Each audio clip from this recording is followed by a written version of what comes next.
Hi, this is Ned Siegfried from Siegfried and Jensen.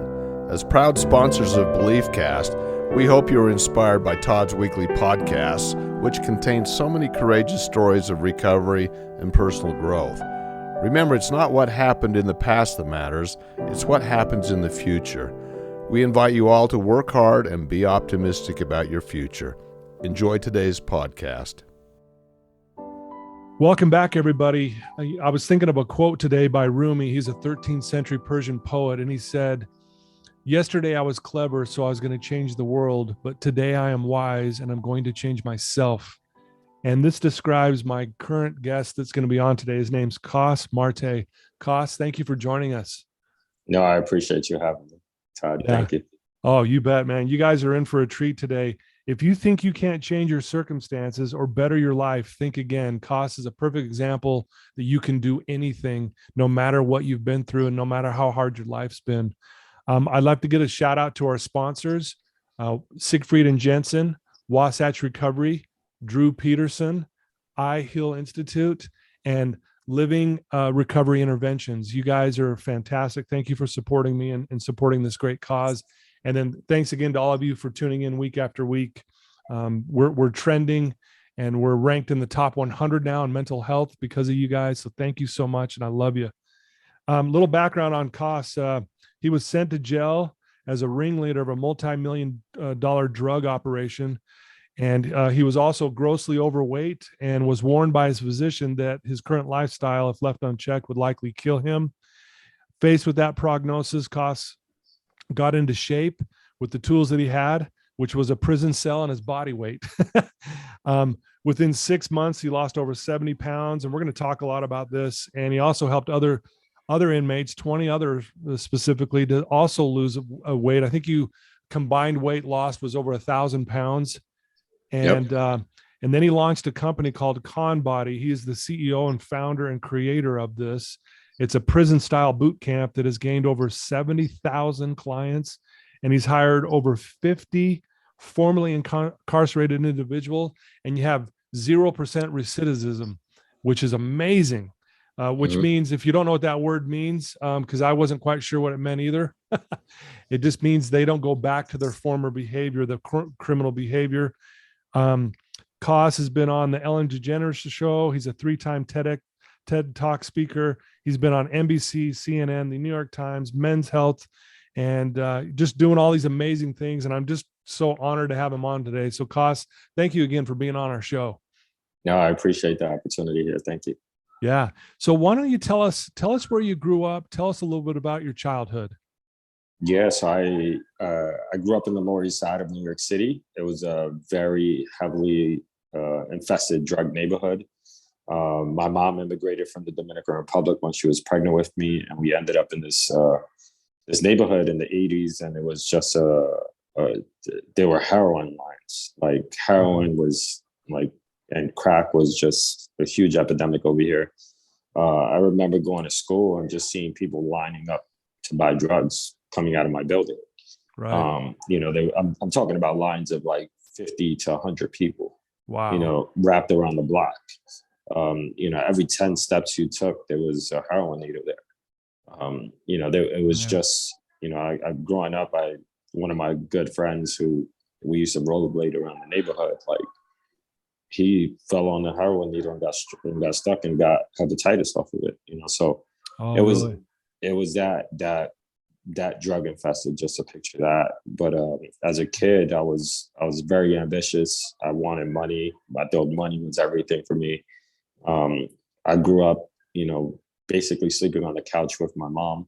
And it was about 7 of us in the apartment.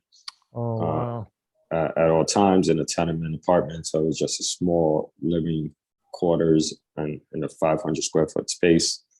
And so we were basically on top of each other, and my mom, was hustling, not hustling drugs, but she was like just hustling in the right way, trying to, do the right thing, working, sometimes 2 or 3 jobs.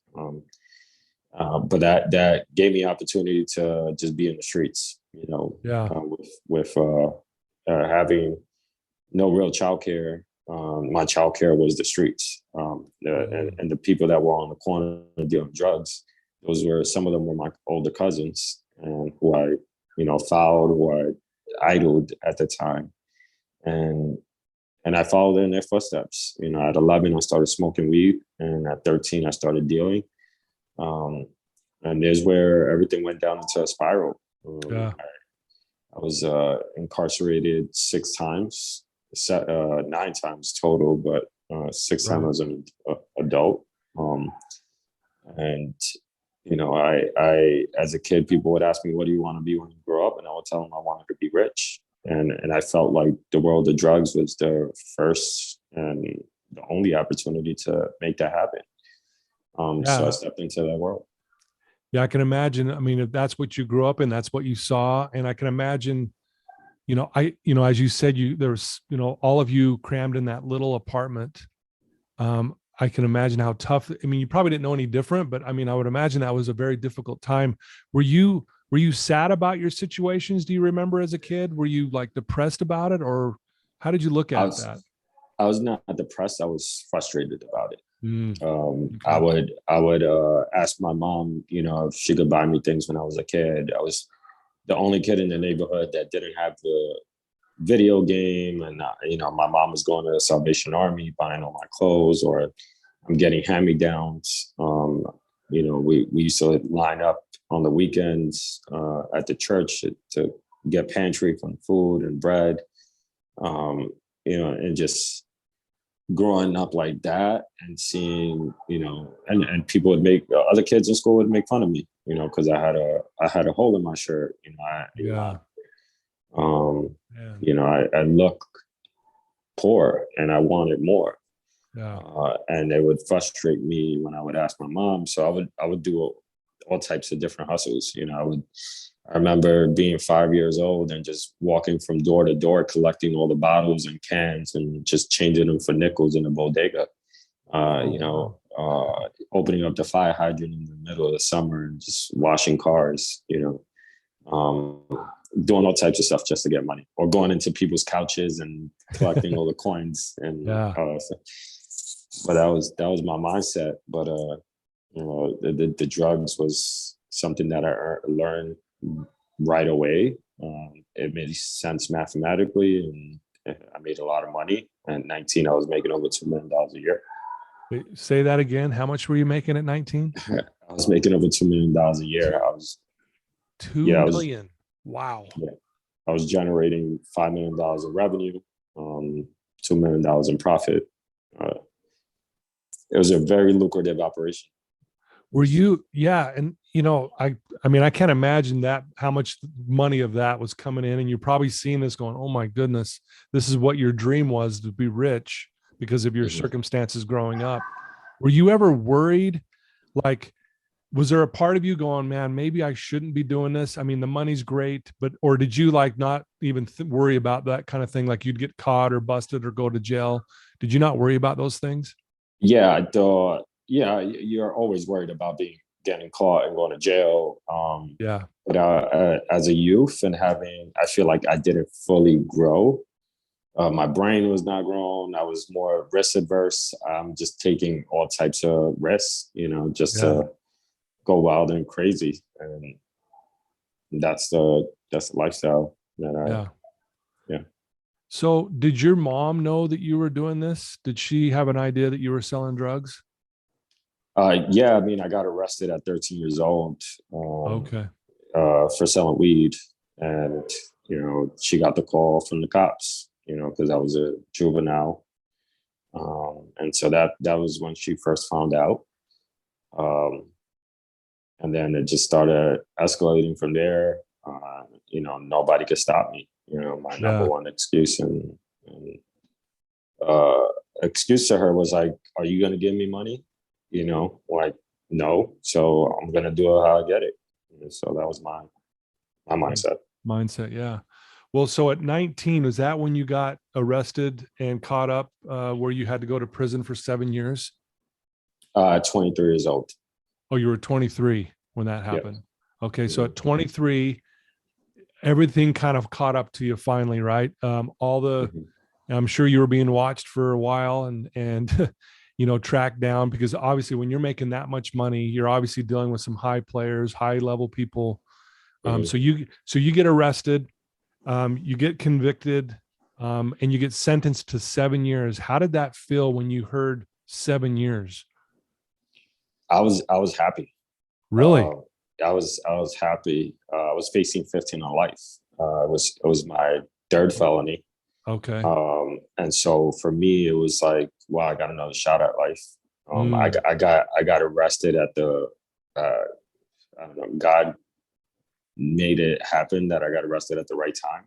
mm, Because that same year I was going back and forth to court. The laws, Rockefeller laws, which were mandatory drug laws back then, were changed due to Governor Spitzer cheating on his wife with a prostitute. He got caught up, yeah. and the lieutenant governor, Governor Patterson at the time, stepped in, and that was the first thing he put into play. And so this was 2009 when I'm going back and forth to court, and Okay. I got this opportunity, and I'm like, when they told me 7 years, I smiled. I was like guilty. My Wow. Yeah, and my lawyer was like, the best deal I could get was 12 years. And so they basically gave me 7 years with 5 parole. Okay. Wow. So you go to prison, and this is where the story gets pretty amazing, and again, I know we're just barely touching on what you went through, but I really want to get into, I think you got put into the health unit, if I understand correctly, in prison, where that's where you heard the news that you could probably die within the next 5 years. Tell our listeners what happened there. Yeah. So when you go to prison, they take blood exams. They give you a whole physical. Mm, So when I went into prison, that's when I didn't see a doctor for so long. My lifestyle, I was smoking 2 packs of cigarettes. I was smoking like 50 cigar uh, of marijuana every day. I'm just like smoking nonstop and drinking. So I was super unhealthy. I and you was weighed what, 230 pounds? 231 pounds when I went in. Yeah. And doctors in there were like, yeah, your cholesterol levels are through the roof. And I was like, what? I was only 24 when they told me that. And I was like, no, I'm good. And there was like, if you continue living the lifestyle that you're living, you could probably die of a heart attack within 5 years. And I Wow. was At like, 23. at 23. Yeah. Mm. And so I was shocked. I didn't believe it at first, but when I went back to my cell and I started contemplating, and I'm like, because they gave the same diagnosis to a old man. He was like 75 years old. And they brought me and him down to the medical unit. And they brought us to a room one at a time. We're walking back to our cell block. Uh-huh. He told me, hey, did they tell you you had high cholesterol? And I was like, yeah. And he got the same diagnosis. So being 24 years old at that time when they told me that, and being compared to a 75-year-old, I was like, oh, shit. Yeah. Excuse my language. All right. No. Yeah. I No, gotta do you're something about this. yeah, you're in trouble. Well, so here you are, you're facing 7 years. You hear this diagnosis that you could die, in the next 5 years if you don't change your lifestyle. Is this when you started realizing, Cost, that you needed to change your life? Like not only get healthier, but did you start having these thoughts of, I need to change my life. I got to quit dealing drugs. I got to do something different. When did all that started to change in prison? That It was mindset. it was it was not towards the end of my incarceration. When I was when I went inside, I basically had the same mindset as like, all right, I'm in prison. I got caught because I sold drugs the wrong way. So there's something I have to fix. Oh, wow. And go back. And I was still operating while I was incarcerated. I was still dealing drugs. I started sneaking in drugs. Oh, man. The hustle didn't stop, and Okay. the mindset didn't stop until the end of my incarceration. I was about to be released in 2 months, I had this officer call me down and he said, "Can you go out to the medical unit?" And I was like, "All right, going out to the medical unit." I'm thinking at that time I'm on the waiting list. I think I was waiting like 2 years to see a dentist. So I'm like, finally they call me down because you have 2,000 inmates. The dentist only comes like once a week. Wow. So I'm excited. I'm like, I'm gonna get my teeth cleaned before I go home. Yeah. So I get called down. I brush my teeth. I run over, and this officer says, "Hey, this is not. You're not here for a dentist appointment here. You're here for a drug exam. Like, they do random drug testing." Oh man. So I'm like, all right, whatever. I'm not using anything. I was clean at that time. And so I get on the wall. He starts searching me. He starts searching me extremely aggressively, where he went in between my legs and just grabbed me up, and I twitched my body. And as soon as I twitched my body, he punched me behind my head. Oh, and man. He said, "Today's not my day. Don't fuck with me." He knocked me out. I got back up, turned around on the officer to avoid another hit, and he pulled the alarm. And once that basically they have this button on their walkie-talkies, and it's called a pin. And as soon as they press the pin, the whole alarm for the whole prison goes off. Every inmate has to hit the ground, face the ground. And so I told him, I was like, "Why did he do that? I'm not doing it." He's like, "Get down, get down." So he strikes me again, knocks me out. About a half a dozen officers come to the scene. They beat the crap out of me. They throw me into solitary confinement. And now I'm devastated. Devastated because I had only 2 months left. And now this officer is saying that I had attempted to assault him. I'm facing 3 more years in prison. I'm stressed out of my mind. I'm in 24-hour lockdown. I'm pacing back and forth. And I remember being in that cell for a couple of hours there. Officer comes to my door and opens up my food slot and passes me a paper pen and an envelope. So you're allowed to write letters. So I grabbed that. I'm like, I need to write a letter to my family, letting them know I'm in trouble. I need to get out of this situation. And I closed that letter, and then I realized I had no stamp to send out this letter with. You're not allowed to receive or send any stamped letter out until 30 days in solitary confinement. And so I'm devastated because I'm like, all right, I got 2 months left. Like, this is going to be a crazy process. I need to get out of this situation because I'm supposed to be released soon. And I remember sitting in my bed and just banging my head on the wall and just stressed out of my mind, feeling hopeless. I then received a letter from my sister a couple days afterwards, and my sister's like super religious. Like, I call her Mother Teresa's child. She writes. Yeah, she like reads the Bible every day, and that's just awesome. Somebody that's very devoted and great.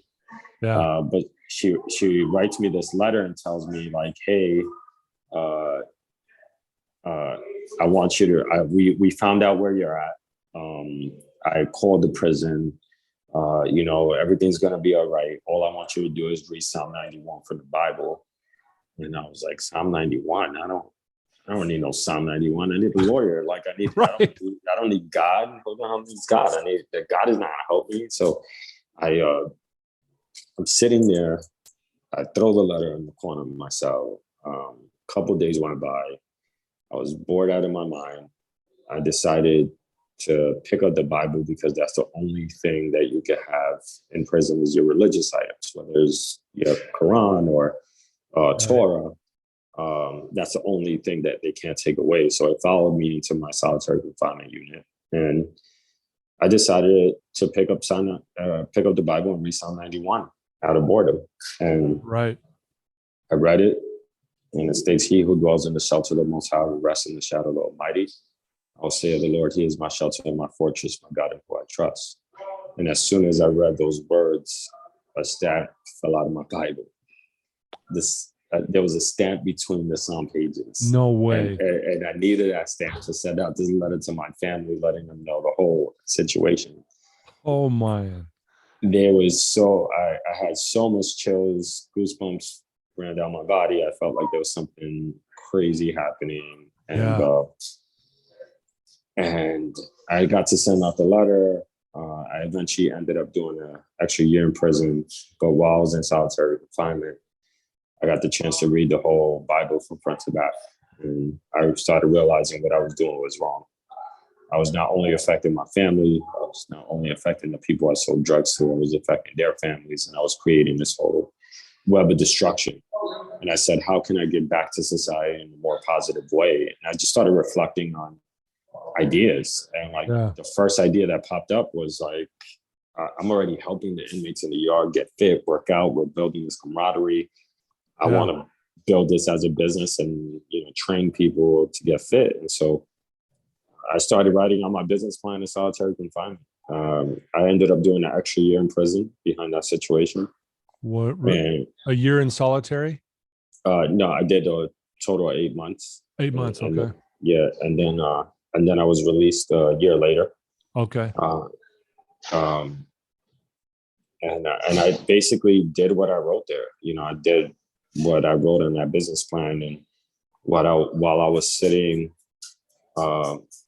When I came home, I basically started everything in the park. Went back to the same neighborhood, went back to my family, and just bootstrapped the whole business and made it happen.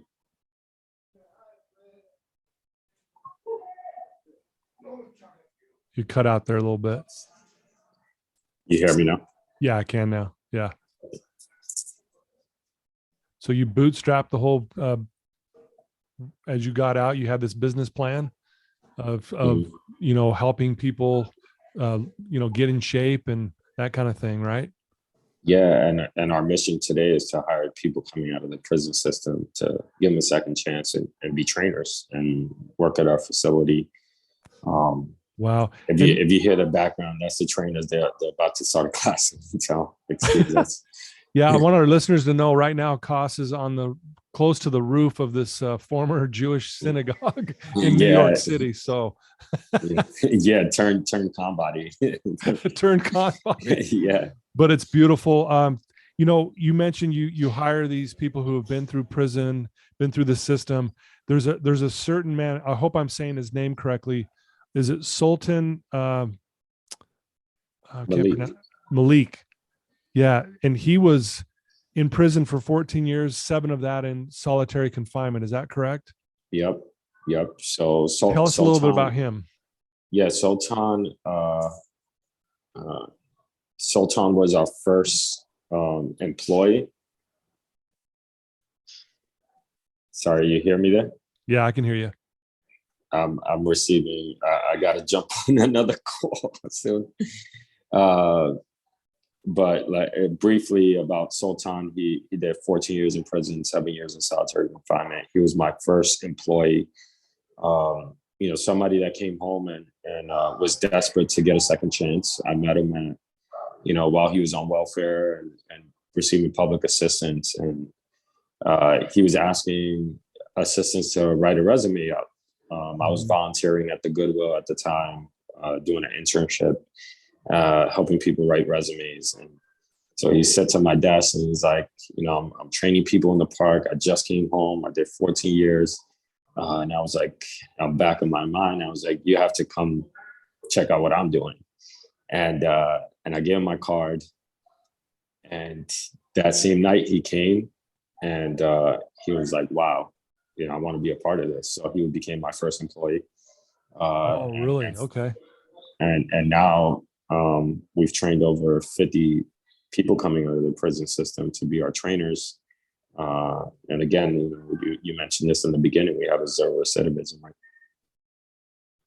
Which is amazing. So you mentioned too, I think in one of your talks, where 76% of inmates return back to prison. Yeah. Hopefully you can hear me here. Yeah, I can hear you. Okay. Give me 1 second. Sure. You're good. Yeah, so the national recidivism rate is 76%. That means 3 out of 4 people that are coming out of the prison system will return back. And so I think the proudest that we have at CONBODY is that we have that at 0. Yeah. And I feel like our secret sauce is that we build a family, we build a full transparency of, you're in trouble. You have someone to call, like, let's talk about it. If you have some type of issue, we build a relationship with parole officers. Yeah. And so, like, it's been an open conversation. It's not your normal business, and Right. and there's just so much so much variables that you have to deal with when you're coming out of the prison system that people don't really understand. Like, coming out to a whole new world of technology. Like, I went in with a flip phone and came out with a touchscreen. I had no idea what Facebook, Instagram, Twitter was, and some of the people that I've hired have done over 20 years in prison. They went in with a beeper as teenagers, and came out with came out to the Jetsons, Yeah. Wow. Flintstones meet the Jetsons, and that's how I put it. That's amazing. You've done a few TED Talks now, which is really impressive. I've watched all of them. You're an amazing speaker because you come from the heart. You're genuine. I think that's why everyone loves you. You said something in there. You said, imagine if you were judged by the best things that you did versus the worst things, right? Yep. So how do you feel? Are people now looking at you and seeing you for the good things you're doing versus what you did in the past? Yeah, I think the majority of people do. But there are people that glorify, my business that I had in the back. Yeah. In the beginning. I tell them my first business got acquired by the, by the feds, and you don't want that to happen. So, you try to look at me, for what I'm doing right now. And most people, I get saluted for all the work that I've done now, and the people that we've, been helping elevate in the last couple of years. Yeah. How have you noticed, like, not only are you in better shape now, obviously, and you're doing all these good things, how has it helped with your mental and your emotional health? So mentally, I mean,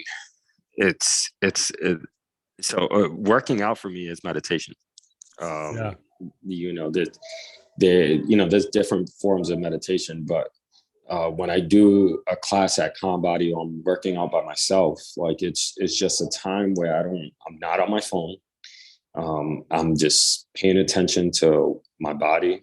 I'm focusing on, breathing and pushing my body to another level where I want to take it. And every day that I work out, there's some days I take days off, but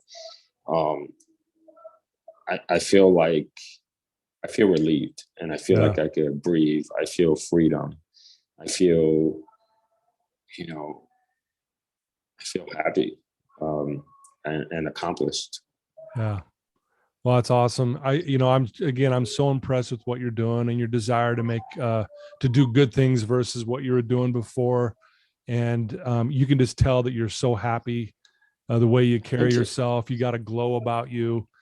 If there's someone listening to you right now, Coss, who's struggling, maybe they're caught up in the drug world, or they're just having, they're in a dark place. What advice could you give that one person right now? What would you tell them? I would tell them everything is temporary. Everything is temporary. Whatever dark space, whatever negative state you're in, just know that this shall pass. Breathe in, breathe out. It's not going to last forever. Everything is temporary. Yeah. Well, and what a better person to tell us that, because, I would imagine 8 months in solitary confinement probably felt like 10 years. Yeah. Right. It's crazy. Yeah. So, what are your future plans? Obviously you got CONBODY, you want to take it to the next level, and it's really starting to blow up now. Is that where you see yourself for the next, foreseeable future, is doing that? Yeah, I want to franchise this opportunity. We have an online platform where people work out with us virtually, live streaming, and are watching our pre-recorded videos from all around the world. Mm-hmm. I want to continue growing that part of the business. But yeah, I want to also franchise. This is how I could help affect and give more opportunities to people coming out of the prison system. I love that. Bringing it to local towns, cities. That's the goal. No, I love that. So is your family and friends just blown away at the transformation you've gone through? Yeah, my family, they didn't believe I was coming home to do the right thing. They saw me, going in and out as a juvenile, as a kid.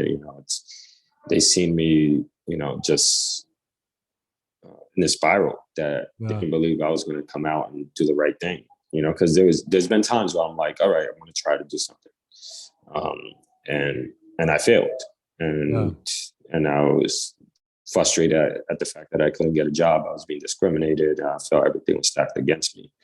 But when I came home and I kept my mind dedicated to it, and it took a while, but I proved to them that I was doing the right thing. And, now they're proud.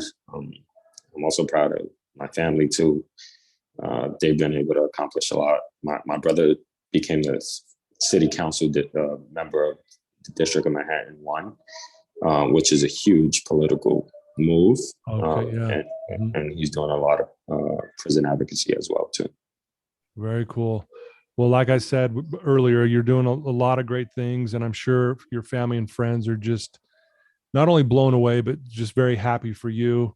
How cool it was your sister sent you that Bible and to read that verse. Do you mind repeating that Psalms 91 again for us? Of course. He who dwells in the shelter of the Most High will rest in the shadow of the Almighty. I will say of the Lord, He is my shelter and my fortress, my God in whom I trust. That's verse 1 and 2. Verse 1 and 2, Psalms 91, verse 1 and 2. That's beautiful. And it's still blown away that stamp falls out. You never know. I worshiped all this money, and the cheapest item that you could probably buy today, changed my life. Man, that is amazing. If people want to reach out to you, Coss, and learn more about CONBODY and maybe even learn more about you, what's the best place for them to go to do that? So you can hit me up on Instagram, like you did, Todd, at CONBODY. You could check us out at conbody.com if you want to work out with us virtually, live streaming, or if you're in the New York City area and you want to stop by, take a class, you could just come to the Lower East Side and 121 Ludlow Street.